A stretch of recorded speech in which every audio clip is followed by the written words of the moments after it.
Avocado toast খেলে নাকি মানুষ ফিট আর কুল দেখায়।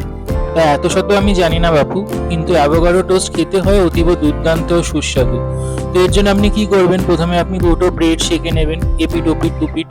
তারপর একটা অ্যাভোকাডো নেবেন, একটু পাকা দেখে নেবেন।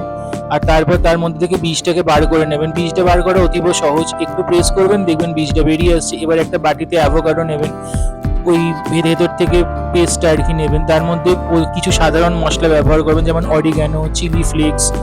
এই মশলাগুলো ব্যবহার করার পর একটু স্বাদ মতো একটু বিট লবণ ব্যবহার করবেন। তারপর একটু গোলমরিচ নেবেন। এবার 4টে ডিম দেবেন। ডিম আপনি দিতে চাইলে দেবেন, না দিতে চাইলে দেবেন না, এটা সম্পূর্ণ আপনার ওপর। এবার এটাকে ভালো করে আপনি মেশাবেন। মেশাতে মেশাতে যখন এরকম একটা পেস্ট হয়ে আসবে, তার মধ্যে দেবেন একটুখানি মেয়োনিজ।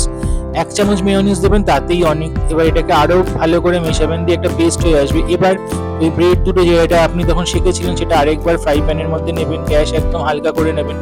তার মধ্যে এই স্প্রেডটা দিয়ে তার উপর একটু হালকা করে মজারেলা চিজ, গ্রেট করা মজারেলা চিজ দেবেন, দিয়ে সেটাকে হালকা করে ঢাকবেন। থেকে 2-3 মিনিট রাখার পর আপনার তৈরি হয়ে যাবে বিখ্যাত অ্যাভোকাডো টোস্ট। ভালো লাগলে আমার চ্যানেলটি সাবস্ক্রাইব, লাইক